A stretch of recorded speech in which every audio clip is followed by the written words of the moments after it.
is probably one of the biggest issues facing the world that we live in today is how we're going to deal with this crisis. The main things that we try to focus on is what's in your control, right? So what can you change? Like, none of us can stop icebergs melting in the Arctic or wherever, but what we can change is what's happening in our businesses, and therefore what we do, and our philosophy in terms of what we do, is giving people information about their waste streams so that they can actually make a difference by actually taking control of things that are controllable. We live in a much more transparent world now, and businesses are called out for their bad practices. You can't afford not to do this stuff, because you will be called out. And there is no more separation between what happens in business and what happens in the world. Greta Thunberg, David Attenborough, these people are talking to the public, and it has an immediate and deep impact on what businesses need to do. The problem we have in the commercial world is that horrible world money comes into it.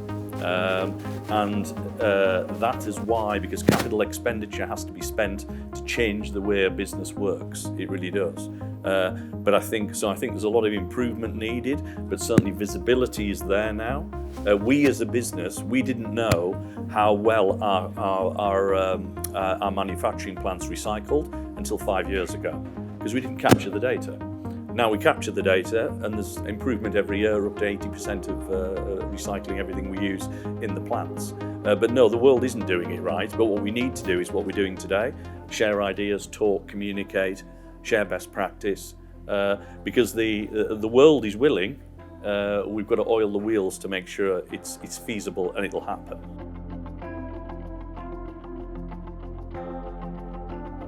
The honest truth is that you can't send anything to recycling, can you? You either reuse it yourself or you recycle it yourself. Yeah, the only thing that you're in control of is what happens in your business, right? So you have to separate your cardboard, you have to separate your glass, you have to separate your food. If you're doing that and you're taking control of where that goes to, then only then are you actually recycling, right? If you ask any of these major companies to come and take your goods away, and it's in a dry mix recycling grade, let's say, called DMR, right? Dry mix recycling. Or you ask the council, you fill up your recycling bin with card and bottles and glass, etc., and you don't really take an active role in where that is going, what happens to that? The chances are that is just being burnt. Also, for me, what's interesting is that people still really focus on recycling, and like, for me, it's kind of, God, haven't we just got that down pat yet? Because so it's kind of depressing to me as well that we're focused on that, because there's so much you can do before you're dealing with stuff that needs to be recycled, and it often stems to looking at your supply chain and changing your procurement and changing the type of products that's entering your business. And so, yeah, while companies might immediately think they need to sort out their recycling and that's their big thing to be sustainable, in fact, there are lots of other interventions that can happen to enable companies to be more sustainable.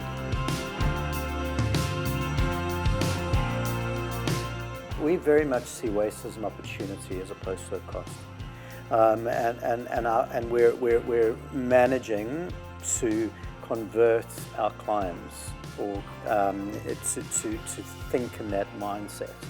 And the key here is to understanding what you're producing, and not only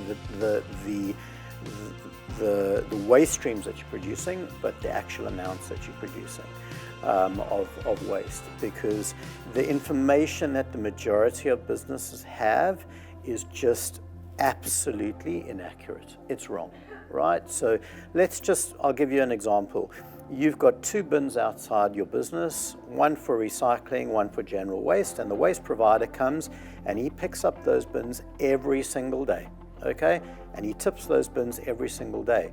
The data that you're getting and the cost that you are being charged are based on 2 full bins leaving your business every single day.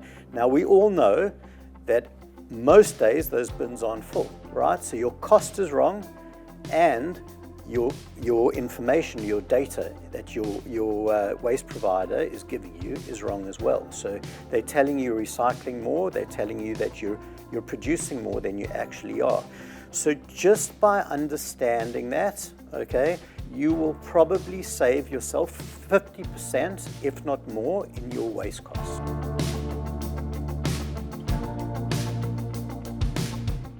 In whatever part you can do within the process, personally take control. Step up is too aggressive, so I won't do that either.